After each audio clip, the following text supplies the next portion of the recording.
Hello dears, welcome back to Era of English. This is Amit Rai and today we are going to learn how to write an application for board exam. Hello दोस्तों, कैसे हैं आप सभी? आशा है आप बिल्कुल अच्छे होंगे और एग्जाम की तैयारी बिल्कुल अच्छे से कर रहे होंगे। तो आइए आज हम लोग एप्लीकेशन राइटिंग को कंप्लीट कर लेते हैं, जिससे हम 4 मार्क्स कवर कर पाएंगे। तो आज हम लोग एप्लीकेशन के फॉर्मेट और प्लस कुछ इंपॉर्टेंट एप्लीकेशन को भी देखने वाले हैं। इस वीडियो के बाद आपके 4 मार्क्स श्योर है। तो आइए बिना देर किए आज के इस शानदार सेशन को स्टार्ट करते हैं। तो सबसे पहले हम लोग देखते हैं एप्लीकेशन के फॉर्मेट क्या होते हैं। क्या देखने वाले हैं हम लोग? सबसे पहले एप्लीकेशन के फॉर्मेट। फॉर्मेट पर आपको ध्यान रखना है कि आप सबसे पहले लिखेंगे टू, फिर इसके नीचे से लिखेंगे द प्रिंसिपल या फिर हेडमास्टर, कुछ भी। फिर इसके नीचे से लिखेंगे आप अपने कॉलेज का नाम, जैसे कुछ भी कॉलेज ले लीजिए, एसबी, इंटर कॉलेज। कॉलेज की स्पेलिंग में आप ध्यान रखिएगा, यहाँ पे जी होते हैं, बहुत लोग ए लिख देते हैं। इसके बाद आपको ध्यान रखना है कि आपको यहाँ पे सब्जेक्ट लिखना है। सब्जेक्ट में लिखना क्या है? तो जिस टॉपिक पे भी आपको एप्लीकेशन लिखना है वो यहाँ पे सब्जेक्ट के रूप में सामने लिख देना है।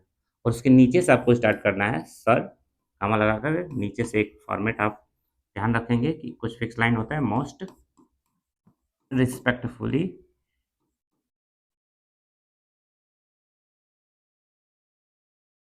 कॉमा, लिखेंगे I beg to say that.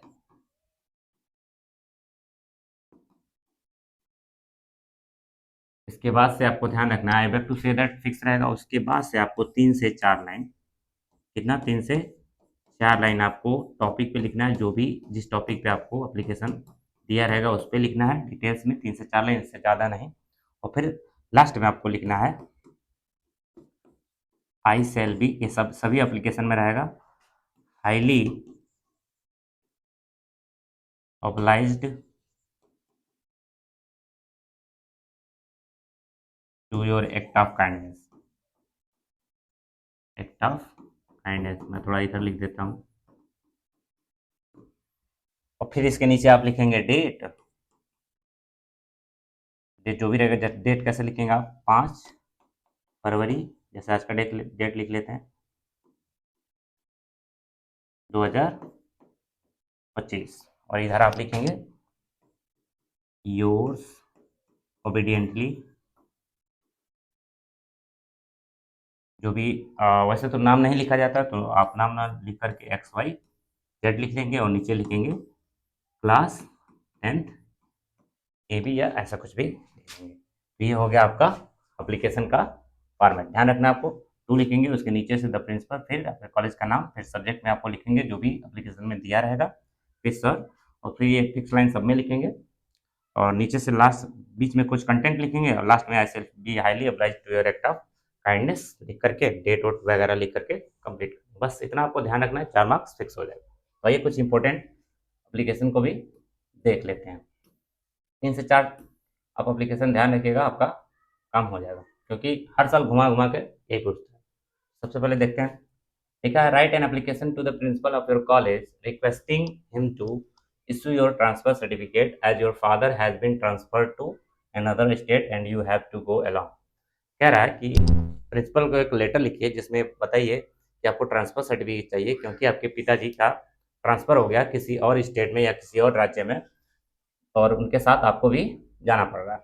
तो आप लिखेंगे, जैसे इसमें देखिए टॉपिक दिया है क्या, ट्रांसफर सर्टिफिकेट, ये आपका, इसे आप शॉर्ट में TC कहते हैं। तो वही जो फॉर्मेट मैंने बताया, सबसे पहले आप लिखेंगे टू, फिर द हेड मास्टर या फिर प्रिंसिपल, कॉलेज का नाम, और सब्जेक्ट में देखिए लिखा है रिक्वेस्टिंग फॉर ट्रांसफर सर्टिफिकेट। जो भी टॉपिक दिया रहेगा यहाँ पे लिख देंगे। फिर हम sir most respectfully I beg to say that, यहाँ तक तो क्लियर था। अब यहाँ से आप अपना टॉपिक लिखेंगे, क्या, my father who has been working here as junior engineer since June 20, बता देंगे जून 2020 से, कुछ भी पीछे का एक डेट दे देंगे कि मेरे पिताजी जून 2020 से यहाँ पे जूनियर इंजीनियर के रूप में काम कर रहे थे, has been transferred to Mumbai, और उनका ट्रांसफर हो गया कहाँ, मुंबई में।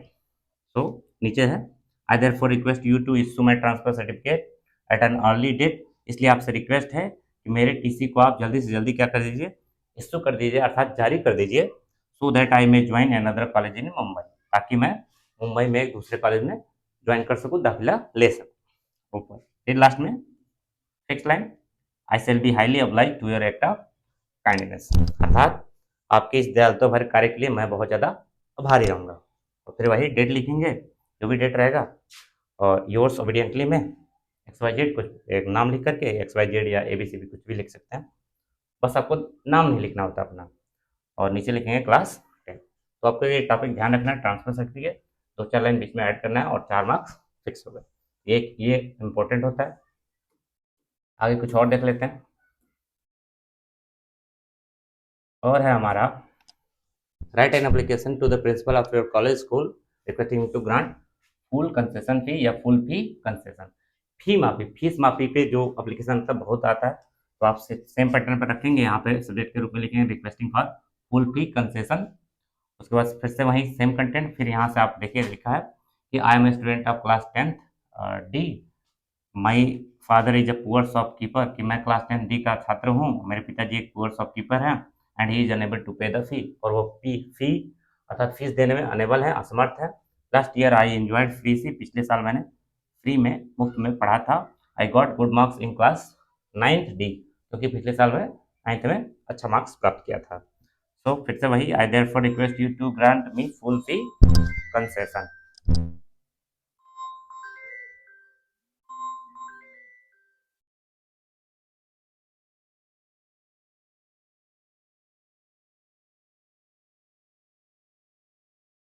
ठीक है, उसके बाद जैसे कंप्लीट हो जाएगा, तो आपको ये भी ध्यान रखना, फुल फी कंसेशन बहुत इंपॉर्टेंट रहता है, ये भी आप देख लीजिएगा। एक और अ, एक और एप्लीकेशन देख लेते हैं हम। एक एप्लीकेशन इंपॉर्टेंट रहता है इवनिंग गेम्स पे, तो सेम कंटेंट रहेगा, आपको यहाँ पे लिख देना requesting for the arrangement of evening games. Same pattern वही चलेगा। यहाँ से देखिए, most of the students of class 10th B are eager to play football and hockey. Class 10th B के बहुत सारे स्टूडेंट फुटबॉल और हॉकी खेलने के लिए उत्सुक है। There is no arrangement in the college, और कॉलेज में खेलने की कोई व्यवस्था नहीं है। I therefore request you, अगर आप यहाँ चाहें तो 1-2 लाइन और बढ़ा सकते हैं, लेकिन कोई ज़रूरत नहीं है, 4 मार्क्स के लिए बहुत बहुत है। I therefore request your good self to make arrangement for regular evening games, इसलिए आपसे रिक्वेस्ट है कि रेगुलर इवनिंग गेम के लिए कुछ अरेंजमेंट कीजिए, कुछ व्यवस्था कीजिए, जिससे हम लोग खेल सकें। फिर से वही fix line, I shall be highly obliged to your act of kindness, वही सेम पैटर्न, आपको बस बीच में थोड़ा सा कंटेंट लिखना है, बाकी पैटर्न आपको पता चलेगा। तो आइए आगे चलते हैं।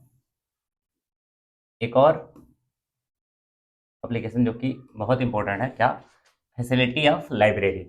लाइब्रेरी आजकल देख रहे हैं कितना ट्रेंड चल रहा है, तो लाइब्रेरी की सुविधा के लिए फिर से आप सब्जेक्ट में लिखेंगे request for the facility of library, फिर से सेम कंटेंट, और यहाँ से देखिए लिखा है there is no library in our college campus, हमारे कॉलेज कैंपस में कोई लाइब्रेरी नहीं है।